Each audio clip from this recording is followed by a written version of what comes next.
Dinas Tanaman Pangan Wan Hortikultura Kalimantan Selatan mengoptimalisasi penggunaan lahan rawa untuk pertanian yang berkelanjutan wayah pandemi COVID-19. Strategi pengembangan pertanian dilakukan di 3 kabupaten yang memiliki rawanya luas, dan diharapkan program food estate ini bisa terlaksana dengan lancar.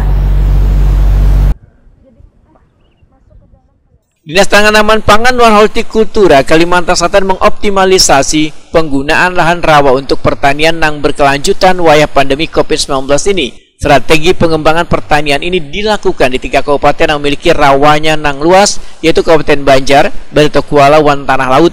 Bahkan Kalimantan Selatan masuk dalam 11 besar menjadi salah satu penyangga baras nasional dan trans selalu surplus saban tahunnya. Demikian diperhatikan Kepala Dinas Tanaman Pangan Wan Hortikultura Kalimantan Selatan, Samsir Rahman Whetakuni Prima TV Kamarian Jumat 20 Agustus 2021.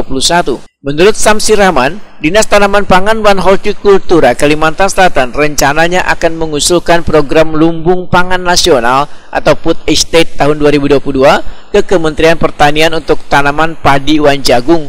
Usulan tersebut, ujar Samsir Rahman, sudah disampaikan kepada Menteri Koordinator Bidang Perekonomian wayah berkunjung dan melakukan panen buah wan sayur di Desa Ngudi Rahayu Tambak Tarap, Kelurahan Samsiunur, Banjarbaru. Sedangkan lahan yang diajukan sebanyak 25.000 hektar berada di 6 kecamatan di Kabupaten Batola, wan tanaman jagung yang berada di 4 kecamatan di Kabupaten Tanah Laut. Dari Pak Menteri Pertanian terhadap Kalimantan Selatan. Yang kedua, nanti dengan Pak Menko kita akan mengajukan program food estate. Jadi program food estate ini ada di 2 kabupaten. Kabupaten Barito Kuala itu adalah 25.000 hektar untuk padi.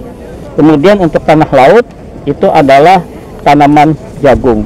Untuk food estate di area Kabupaten Barito Kuala itu ada di 5 kecamatan satu hamparan. Jadi 5 kecamatan nyambung semua satu hamparan, yaitu Kecamatan Balawang, Kecamatan Anjir Pasar, Kecamatan Anjir Muara, Kecamatan Mendestana, dan Kecamatan Rantau Bedauh. Ya, yang paling banyak itu lokasinya ada di Kecamatan Anjir Pasar, kurang lebih ada 6.876 hektar. Total Barito Kuala dengan satu hamparan adalah 25.000 hektar. Kalau jagung juga ada di 5 kecamatan di Kabupaten Tanah Laut, ya, mulai Batu Ampar, Jaurong, dan sebagainya, itu nanti juga 25.000 hektar. Kita nanti akan minta bantuan Pak Menko untuk mendukung mensupportnya untuk food estate di Kalimantan Selatan. Kita sudah siapkan untuk jumlah alat, kita sudah siap, ya. Jumlah penyuluh petani kita siap, jumlah kelompok taninya kita sudah siap. Nah, jumlah alat mesin pertanian juga kita sudah siap, baik Eksa, traktor roda 2, traktor roda 4, kemudian dryer, RMU, kita sudah siapkan semua. Jadi tinggal bagaimana nanti kementerian, baik Kementerian Pertanian, Kementerian Menko Perekonomian untuk bisa menurunkan di Kalimantan Selatan. Kita siap untuk petani, karena pada saat COVID pandemi seperti ini hanya sektor pertanian yang mampu bertahan.